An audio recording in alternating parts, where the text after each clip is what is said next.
According to New York Executive Law, Section 130, what discretion does the Secretary of State have regarding the reappointment of a notary public? Well, let's have a look at the Executive Law, specifically Section 130 as referenced in the question, entitled Appointment of Notaries Public.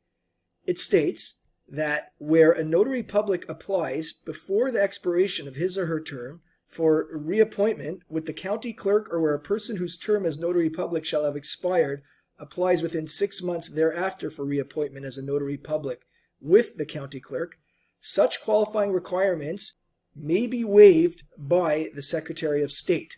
So with this in mind, let's have a look at the four choices to determine our solution. Choice A states, the Secretary of State may waive the examination requirement for reappointment under certain conditions. In fact, this is what we just read, that the Secretary of State has discretion to waive various requirements, which would include the examination requirement, and therefore this seems to be our solution. But before we mark it as such, let's look at the other three choices just to be certain. Choice B states, the Secretary of State may reappoint a notary without requiring a new oath of office.